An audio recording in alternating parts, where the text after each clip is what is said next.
All right, here we are for our first lecture in our psychology class.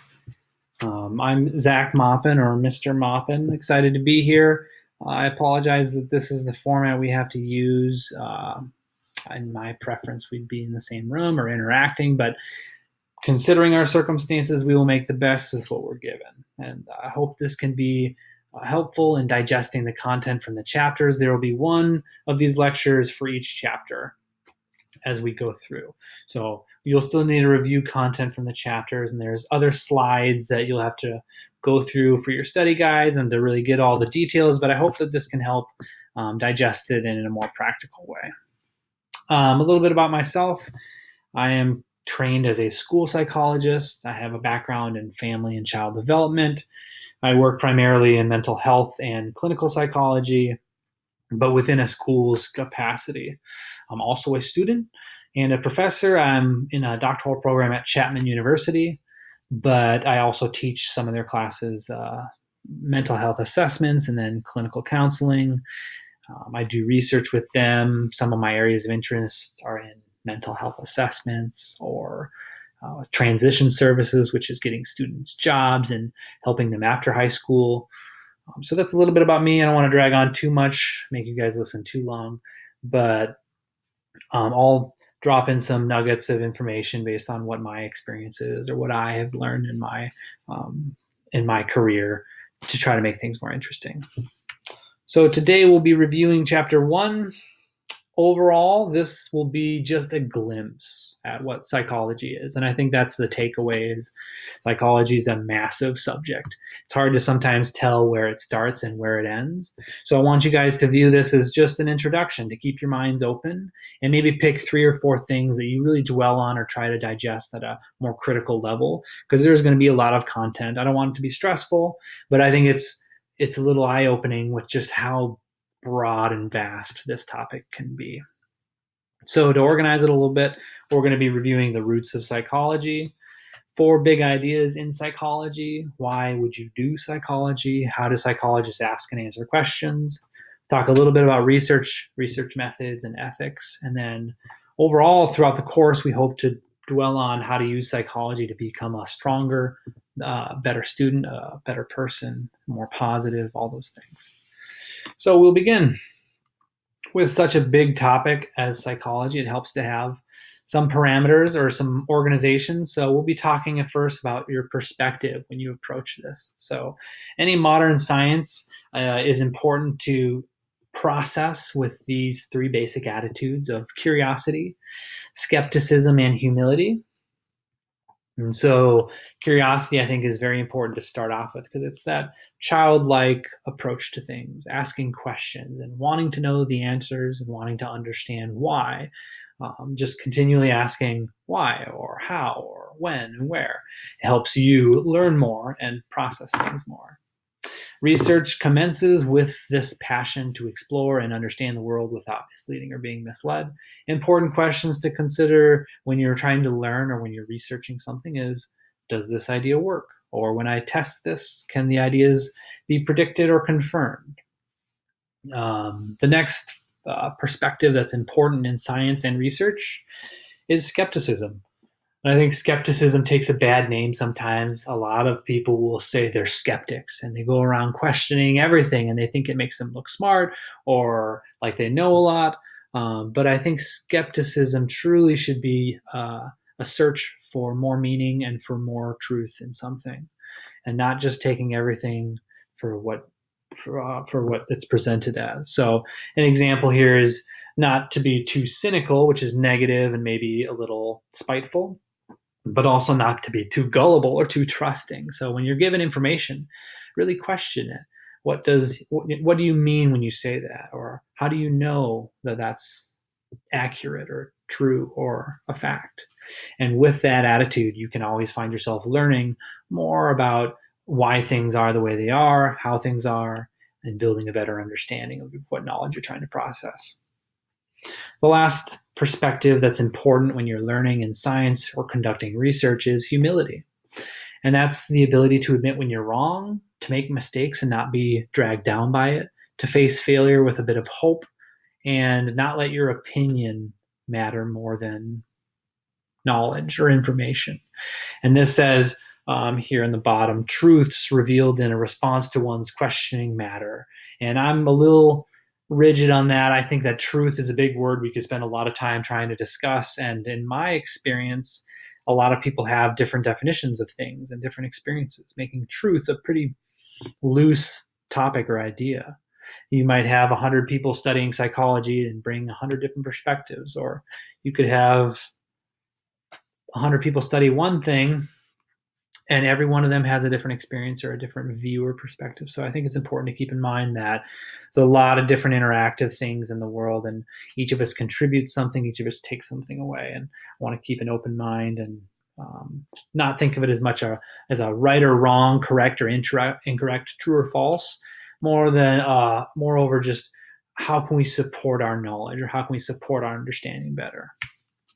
So with these pillars, I think you have built, at least hopefully by now, a little understanding of why psychology can be so complex. Because curiosity, skepticism, humility, they bring us all to a place where we can digest things differently. And that's why in psychology, you have so many different theories and models or methods and background. There's a lot of different types of psychology.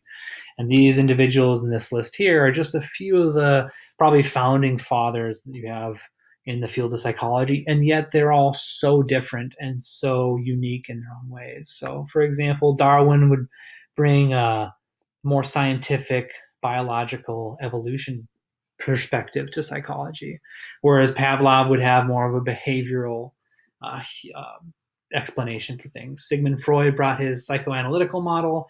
Piaget has a different cognitive, social, developmental model. And so the understanding of people and behavior and mental processing, what psychology is, changes when people are more curious, when they're skeptical, and when they're humble in this process. So all that to be said, psychology is a complex, diverse topic. As we go through it, I don't ever want to insist on one answer. I don't want to say, oh, that's the only way it works, or be too firm in anything I say. So I encourage you guys to be curious, skeptical, and humble in this process. Some early definitions of psychology, you see a lot of different explanations.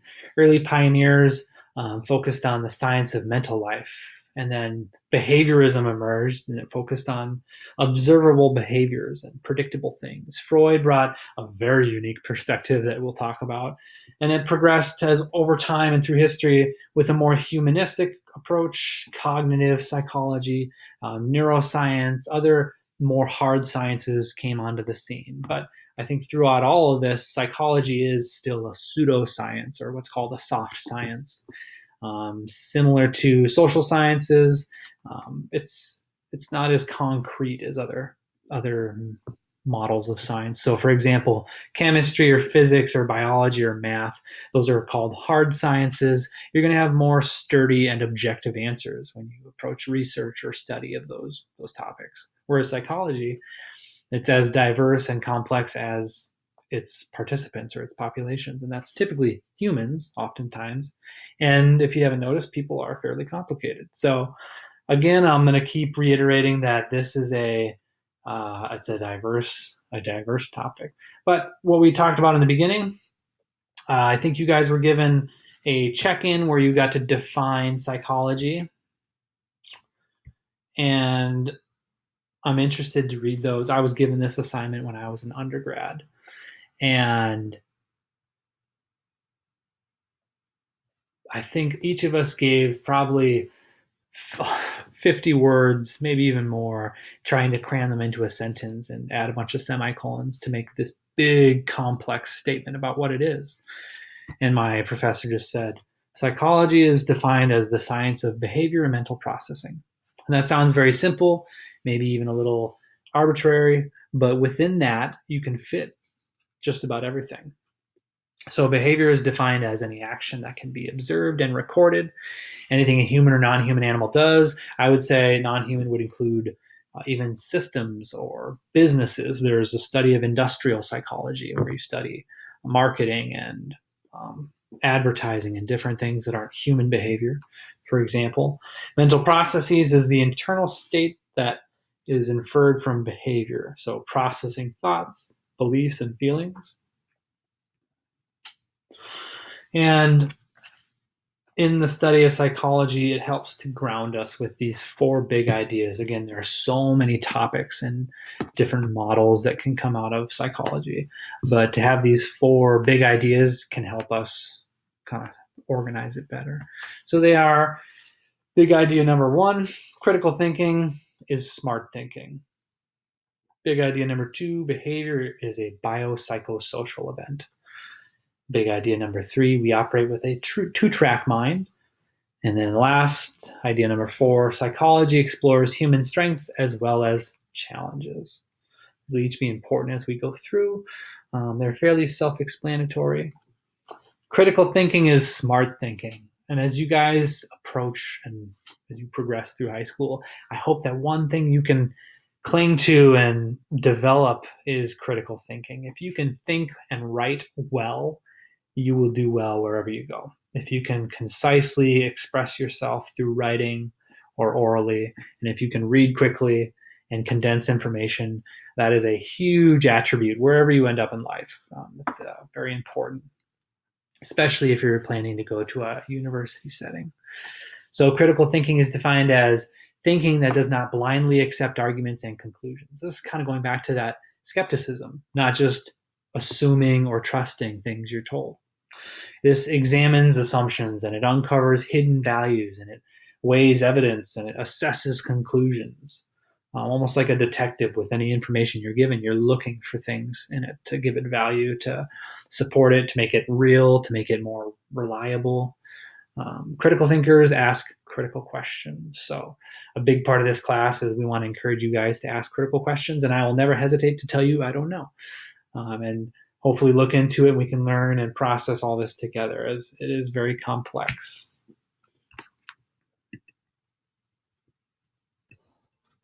All right, sorry about that. I had to run and get a computer charger. Hopefully you didn't notice. Back to the big ideas we were discussing for psychology. Big idea number two, behavior viewed as a biopsychosocial event. And this basically takes your three phenomenons: biology, psychology, sociocultural factors, and it combines and considers each of them as an influencer for your behavior, why we do the things we do. As we talked before, the different development of, well, through the history of psychology, there's been different theories. Some people feel that behavior can be explained by just understanding someone's background. So if I know your family, your culture, your language, your hobbies, I can predict what behavior you're going to have. Other people say it depends more on your genetics, so your biology, what you were born with, your brain function, what your capacity is. And other people might take a psychological approach where you're conditioned by the things around you and your relationship with your mother and everything like that. And each of those has their place. Each of them is important to learn, but this approach combines and considers all those factors. So each level's viewpoint provides valuable insight into behavior and mental processes. Considering each of them is important to understanding psychology. Something that comes up when you're discussing this biopsychosocial model is the age-old nature versus nurture debate. And this has led to a lot of controversy because as humans, we tend to think in dichotomous terms, or either or. We want to make everything with true, false, right, wrong, two ends of the spectrum kind of argument. So a lot of people try to justify that nature or nurture has more or less influence than the other, when really it's probably a combination of both. Today in modern psychology and the science of psychological studies, it views traits and behaviors arising from the interaction of both these things together. In most cases, nurture works on what nature endows, is kind of a clever way of saying you're born into this world through the natural process and you're given this body, this brain, these organs, your biological, physical capacity. And then through life and through interacting in your environments and relationships, you're kind of nurtured and shaped into who you are. So kind of taking both hand in hand. There are some interesting studies trying to debate and say, which is more potent or which is more powerful, nature or nurture. A lot of common studies that are cited on this topic are the identical twin studies. So they used to find kids who were separated at birth and they were twins, and they would study them to see how similar they were despite having been raised in complete different circumstances. They used to find twins separated at birth, and one was brought up in a wealthy family with all the things you would want, and another was brought up through poverty and really struggled and had parents that weren't very loving. And they would try to find things to support nature versus nurture as an explanation for behavior. Unfortunately, and I don't think it says it on this slide, most of these studies are being found nowadays to have been pretty inaccurate. And when you're only using small cases, it's hard to generalize the information you take from them. So yeah, that might have been true for one set of twins, but to say that it's true across all people is a little difficult. And it talks here about the different types of twins. There's mono and zygotic twins, fraternal or identical twins, and they use this as an explanation to say, well, if you have the same genetic structure, you should have similar behaviors, similar ways of processing. That is true to some extent. Genetic factors are very powerful, but more recent sciences called epigenetics suggest that what we're born with, our genotype, interacts with our environment and actually does change to some extent, resulting in our phenotype, which is how we interact in the environment and what the result is. So I would say take all this with a grain of salt. Again, we're being curious, but also skeptical, and that some of these details might not be just truth. They might be important, they might be interesting, but it's not a categorical way to explain behavior. The big idea number 3, dual processing. This is the principle that the mind processes information at the same time on separate conscious and unconscious tracks. Vision is a 2-track system. For example, there's visual perception that tracks and enables an individual to think about the world, and visual action, which tracks and guides an individual's moment-to-moment actions. So typically in your brain, there's more than one thing happening at a time. If you want to read a really interesting book, there's a book called Thinking Fast and Slow. And it's about how when we process information, there's our intuition or our gut instinct that processes right away, almost below what we're aware of in our subconscious. And then there's the more calculated, logical processing that we're more aware of, where we make decisions and we decide based on different reasons. And a lot of times these conflict or they won't interact in a positive way. So you'll hear people say things like, oh, I trusted my gut, instead of, oh, well, I thought out and I considered all the options. And those are 2 examples of dual processing. Idea number 4, psychology explores human strengths and challenges. This is really important, especially, I think, as we progress through this topic. Just glimpsing at psychology. A lot of previous psychological theories were deficit focused or they were negative. They looked at what's wrong and would build a problem-solving model to make things better. And more modern positive psychology studies are trying to say, well, okay, what's working well? How do we get more of that? Sure, we have some negative things here, and sure, we have some things that aren't as desirable, but I think it's important to start with the positive and start with our strengths and focus on those things. Because otherwise, if we're focusing just on the negative or repeatedly on negative content, you might find that that just continually recurs and keeps happening. The goal in positive psychology is to discover and promote strengths and virtues that help individuals and communities to thrive. Very interesting topic. It suggests that happiness is a byproduct of pleasant, engaged, and meaningful life. Focuses on building good life, engaging in one's skills. That's bringing purpose to you, bringing meaning. And that a meaningful life points beyond the self. So it requires interaction with other people. And it requires being meaningful in our community, in our tribe, in our society. This uses science to explore positive emotions, character traits, and institutions. So limits to intuition and common sense. We talked about the intuition versus logical thinking, some of the limitations. Research shows that thinking, memory, and attitudes operate on conscious and unconscious levels. Most of an individual's mental life happens automatically, but intuition can lead him or her astray. So if we just followed our emotions or our whims and our impulses, we might find ourselves living very different lives than if we were able to calculate. Now, I know that if I do this action, this consequence will come about, and I won't like that, so I'm not going to do it.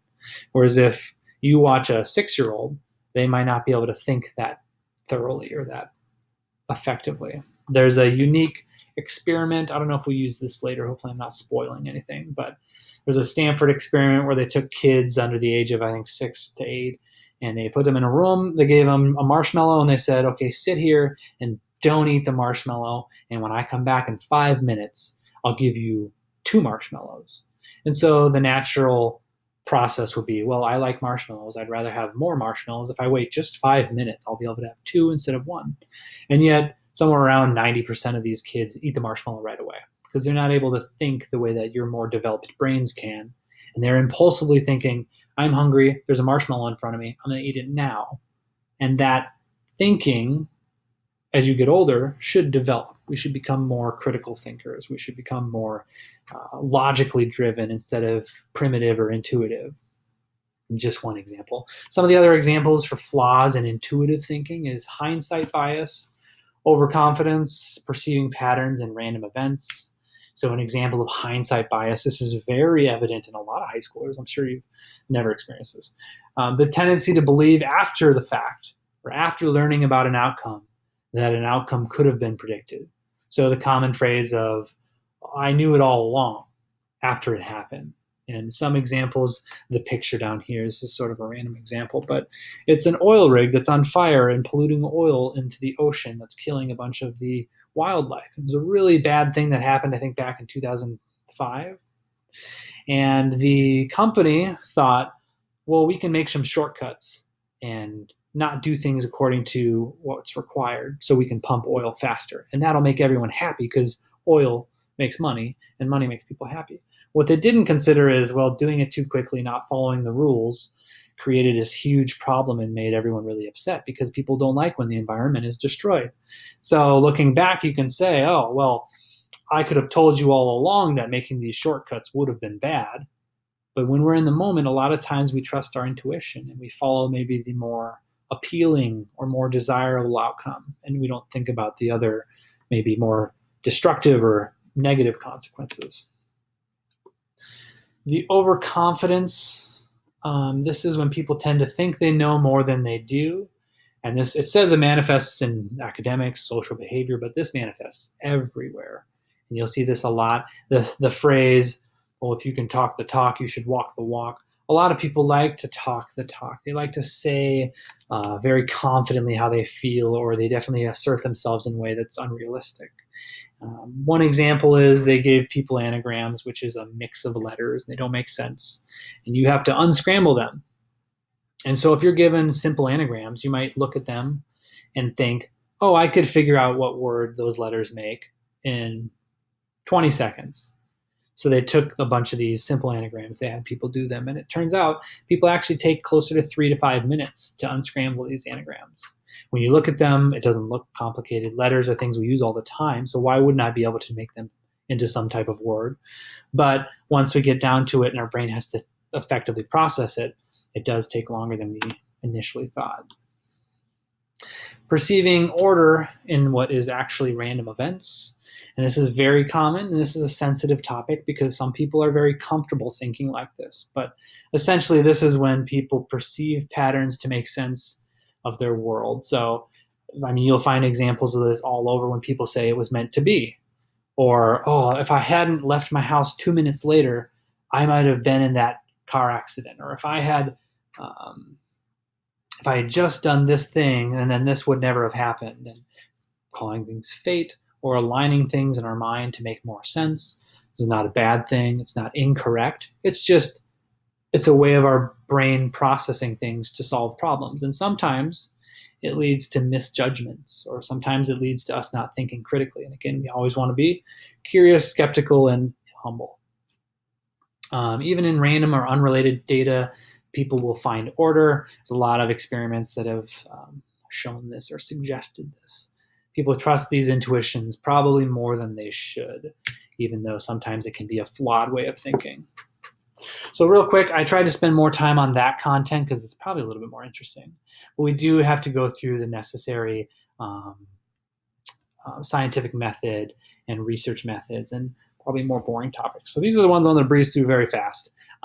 There's more information in the book and in some other slides you guys have access to. Most importantly, we want to root things that we do in a scientific method so that we have consistent results, so that we have effective outcomes, so that when we write textbooks, we're not just writing what we think, we're writing meaningful things that we can show, we can support, and we can have evidence for. So how this is done is you start with theories. Hopefully you can read as much as possible on a subject. You find a problem or a gap in that material. You develop a hypothesis. And this is your educated guess of what would happen. So they give the example that when people are sleep deprived, they remember less from the day before. That's your idea. That's what you think based on theories you've read. Then you would do some research, hopefully with some observations or different descriptive methods of studying to support what your outcome is, or to support what you think your hypothesis is.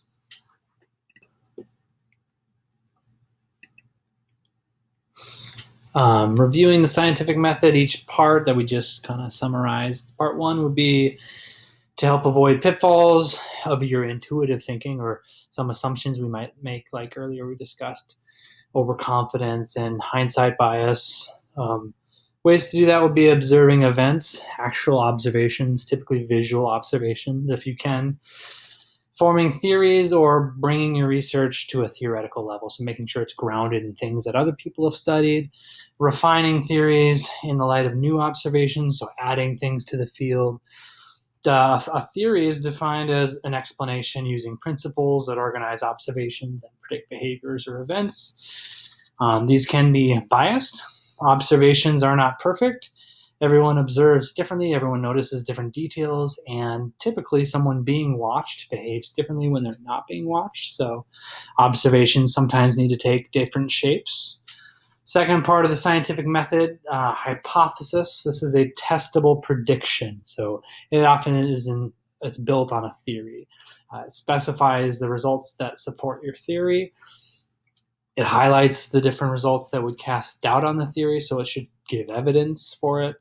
And then it helps to have operationally defined variables or have operational definitions. And this is very important because if you're working on research on behavior and you want to find out why certain students get angry in math class, so you don't define angry, you're looking for different things. And if you have people helping you in your study, they're all looking for different things. So it's important to operationally define anger as when students snap their pencils and tear up their homework. That's anger. Every time that happens, that's when we're going to observe it or count it. So it's an example of defining things with an operation before you observe them or try to study them closely. The scientific method, part 3, is the replication process. So any theory should be backed by lots of replicated studies. The replication process will use different participants, different situations to try to generalize knowledge. It enables confirmation of findings. It enables one to correct and refine different things, kind of fine-tune your study.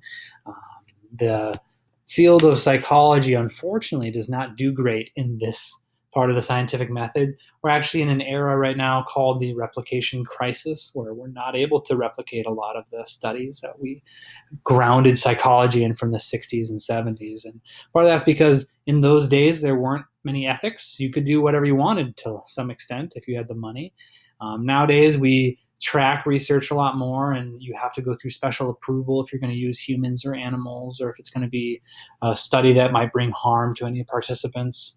Also, people have evolved since the last time this research was done. So the things that might be outcomes in a study are potentially different than they used to be. All fun things that make research in the field of psychology exciting and challenging and frustrating. So features of a good theory, we talked about grounding your studies and your hypotheses in a theory. They should effectively organize a range of self-reports and observations, lead to clear predictions that can be used to check the theory or to create practical application of it. It stimulates replications and more research to support your theory, leads to a revised or updated theory that better organizes and predicts what you observe. So a theory would be a general statement where you can say, if this happens, I theorize or I predict or I think that this will be the outcome. Hypothesis testing is what the scientific method is all about. There's different ways to test your hypothesis and to refine theories. One would be descriptive methods, so describing things using case studies or different observations or surveying people. You would use those to establish correlations, and all a correlation is when two things are occurring in a similar way. So the downside of correlations is that doesn't imply that there's a connection. It doesn't mean that one thing is causing the other thing to change. We know they're happening in a similar trend or in a similar way. So one thing, there's a classic example if you ever read Freakonomics or any stats books where ice cream sales go up in the summer and so do armed robberies. It does not mean that somehow ice cream causes people to do armed robbery in any way. Those are a correlation. They happen in a similar trend or there's a similar pattern, but it doesn't mean one is causing the other. So a classic saying in the fields of statistics and research is correlation does not imply causation. It doesn't mean that things are connected explicitly. Experimental methods. This is when you manipulate or vary factors to discover what effects they might have. And this is, again, critical in the scientific method. We'll discuss that in a bit. Case studies are when you take a case. It doesn't have to be a person necessarily. It could be a group of people. It could be an organization. It could be an idea as a case. And you provide ideas and details about it to try to uncover general truths or just give information. You'll see in psychology a lot of case studies used in early 70s and late 60s to broaden the field of clinical psychology. So there's a lot of examples where they took one person, they made a case out of them, and they said, well, because this person responded like this, we can say this about this disease or this disorder. The downside is typically there's limitations. It's not easy to generalize that information. Naturalistic observations, essentially just observing for natural phenomena. You're not trying to explain what you're observing as much as just detailing it or objectively listing it. Surveys is a way to gather information in larger groups typically. If you've ever taken an online survey or had a survey sent to you, you probably press escape and then don't take it like most people. And that is traditionally what happens in a lot of survey research is only certain people take surveys. When you send out a bunch of surveys, typically you get a 40 to 60% response rate. So if you send out 500 surveys, you might only get 200 back. And if you're trying to do a big study, you need more than that to really conduct effective research. So some downsides to surveys, they're hard to design, they can be expensive to distribute, and not everyone fills them out. But overall, what we're trying to do in this scientific method is experiment. We're trying to conduct experiments so we can learn things. And what an experiment is technically, it's when the researcher varies one or more factors to observe the effects on that individual or that variable. So typically you have two groups, you control one, so you try to make sure nothing extra happens to that group. And then you introduce something to the other group to see if there is a difference in the end, to see if what you introduced caused change or affected it. This helps researchers focus on the possible effects by manipulating things or holding things constant. Lots of good examples of this. Typically to ensure you're getting a good population or that you're not being biased. We talked about different biases. You would have a random assignment of groups or random collection or selection. So you would just anonymously pick, like in our classroom, if we were all there, I would just close my eyes and pick a handful of you, or have some computer randomly generate a number and you would each be assigned to that group. Different ways to have random assignment to make sure it's not subjective in any way. And typically, again, we have the experimental group, the control group. The experimental group you expose to your treatment, maybe if that's what you're studying, and then the control is one where you watch to see if nothing happening brings about the same change. Things that can happen though is in your control group, sometimes to make it look like they're in a study, you'll give them a placebo. So in classic studies of antidepressants, you would have a group that receives a pill to treat their depression, and it's a real antidepressant. And you track to see if they're any happier after they take it. And then in the control group, you give them a pill, and it looks like the antidepressant, but it's really just a piece of candy or a sugar pill. And that's your placebo. It's not actually what you're saying it is, but it looks just like it. And it's to convince that control group that they're not special. They're not the control group. And what a lot of studies have found is the placebo effect is what it's called, where those people will actually experience what they're expecting that placebo to do. So if it's an antidepressant, but it's really just a sugar pill, a lot of people will report feeling happier or less signs of depression because they feel like, hey, I'm taking this antidepressant. It should make me feel better. And a lot of interesting studies go into that. Another part of how our brain works in that dual factor way, where you're processing things on an intuitive level and assuming certain things, not thinking logically. This is gone through in much more detail in the book and probably not too important, I hope, at this stage to remember. But different variables in our experiments, there's typically your independent variable or variables. And these are the things that we play with, the manipulated ones. So we look for this variable to cause an effect. And then the dependent variable is where we watch to see if anything happened. So it depends on what we did to see if there's actually change in the dependent variable. And that way we'd be able to see if the independent variable had a relationship with it or a correlation like we talked about before. The confounding variables are probably most important because these are things you need to take into account to ensure your study is valid or it's even believable. Again, go back to being skeptical of what variables are in a study. For example, if you want to study sleep and see how much sleep affects weight loss, which there's a lot of research doing right now, if you don't take confounding variables into account, for instance, what that person's diet looks like and what that person's genes are like, do they come from a healthy family, or what's that person doing for exercise? If you just looked at their sleep patterns, you would get a complete different outcome than if you took into account their diet, their genetic makeup, their exercise routines. So confounding variables are very important in order to get accurate results. Bringing us to a close here. Sorry this is taking so long. I hope this isn't a complete drag. Studying and protecting humans. And this is really important. Can't talk too much about it, but in any study, we talked about ethics developing in the field of psychology. If you're ever using a human subject or an animal or an idea or organization even that could be influenced in a negative way, there needs to be certain precautions taken. So informed consent is where the person is aware of what they're going through. They give you their consent. They say, I participate in this study and I am aware that these things will happen. And this is to protect your participants or your population that you're studying. And keeping this line of communication open, if the person ever does want to leave the study, they have the ability to do so, and always debriefing participants. We'll be watching some interesting movies this summer, I guess, that have good examples of where this didn't get upheld. The Stanford Prison Experiment is a good example. It's a pretty monumental study where people weren't involved in their consent process, and they weren't informed, and they weren't allowed to leave when they wanted to. A lot of bad things.